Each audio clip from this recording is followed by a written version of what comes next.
రాజమండ్రిలో పుష్కరాల బిల్లుల మంజూరుపై దుమారం రేగుతోంది. మున్సిపల్ కార్పొరేషన్ అభ్యంతరాలను పక్కన పెట్టిన అధికారులు గుట్టుచప్పుడు కాకుండా బిల్లులకు ఆమోదముద్ర వేశారు. దీని వెనుక ఓ ఎమ్మెల్యే, పలువురు కార్పొరేటర్ల ఒత్తిడి ఉందని తెలుస్తోంది. అంతా సైలెంట్ గా జరిగిపోతుందనుకుంటే ఇప్పుడు మిత్రపక్షమైన బీజేపీ లోకాయుక్తకు ఫిర్యాదు చేసేందుకు రంగంలోనికి దిగడంతో విషయం వీధిని పడేట్టుంది.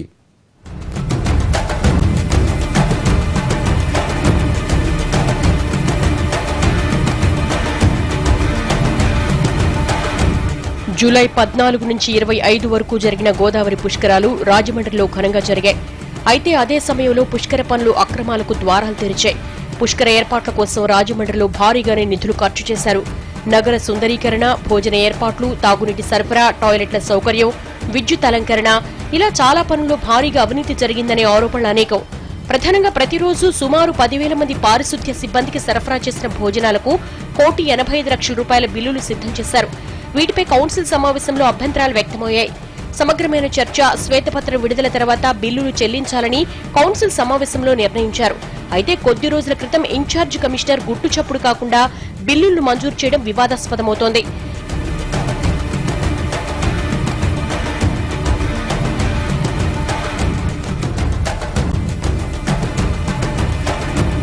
గోదావరి పుష్కర ఏర్పాట్ల కోసం ఏపీ సర్కార్ 1,600 కోట్లు ఖర్చు చేసింది. వీటిలో చాలా శాతం పనులు అధికార పార్టీ నాయకులు, వారి బినామీలే దక్కించుకున్నారన్న ప్రచారం ఉంది. ప్రతి చోట అవినీతి జరిగిందన్న ఆరోపణలు ఉన్నాయి. వీటి వెనుక నిజానిజాలేంటో తేలకుండానే కాంట్రాక్టర్లు గుట్టుచప్పుడు కాకుండా బిల్లులు మంజూరు చేయించుకున్నారట. ఇటీవల విడుదలైన ₹1,85,00,000 బిల్లులు ఇదే కోవకు చెందుతాయి. భోజనాల లెక్కల్లో అవినీతి జరిగిందని బిల్లులను ఎగ్జామినర్ ఆఫ్ అకౌంట్స్ కు తిప్పి పంపారు నగర మేయర్. అయినా ఆ బిల్లులు మంజూరు కావడం రాజమండ్రిలో చర్చనీయాంశమవుతోంది. ఈ బిల్లులకు ఆమోదముద్ర పడడం వెనుక ఓ ఎమ్మెల్యేతో పాటు ఆయన అనుయాయుడైన కొందరు కార్పొరేటర్ల ఒత్తిడి ఉందన్న గుసగుసలు వినిపిస్తున్నాయి.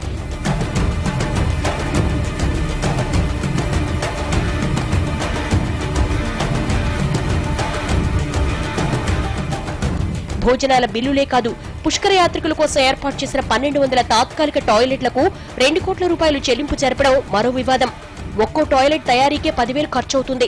అలాంటిది అద్దెకు తీసుకొచ్చిన తాత్కాలిక టాయిలెట్లకు 20,000 చొప్పున చెల్లింపులు జరగడం చూస్తే అవినీతి ఏ స్థాయిలో జరిగిందో అర్థం చేసుకోవచ్చు. అలాగే ₹4 కోట్లతో సుందరీకరణ, 6 కోట్లతో లైటింగ్ ఖర్చులకు సంబంధించిన బిల్లులకు త్వరలో ఆమోదముద్ర వేయించేందుకు తెర వెనుక పావులు కదుపుతున్నారట.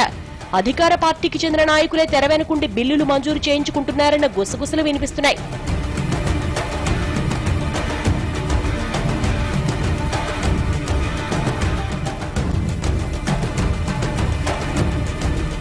మేయర్ అభ్యంతరాలు వ్యక్తం చేసిన బిల్లులకు సైలెంట్ గా ఆమోదముద్ర పడుతూ ఉండడాన్ని బీజేపీ ఎమ్మెల్సీ సోము వీర్రాజు తప్పుపడుతున్నారు.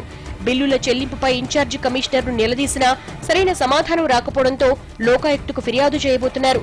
దీంతో రాజమండ్రిలో టీడీపీ, బీజేపీల మధ్య అంతరం పెరుగుతోందంటున్నారు. అయితే బీజేపీ ఎమ్మెల్సీ అవినీతిని ప్రశ్నిస్తుంటే అదే పార్టీకి చెందిన రాజమండ్రి ఎమ్మెల్యే సత్యనారాయణ మౌనంగా ఉండడం చర్చనీయాంశమవుతోంది. ఏది ఏమైనా సైలెంట్ గా సాగిపోతుంది అనుకున్న వ్యవహారం రచ్చరచ్చ అవుతూ ఉండడంతో బిల్లులు పొందిన కాంట్రాక్టర్లలో గుబులు మొదలైందట.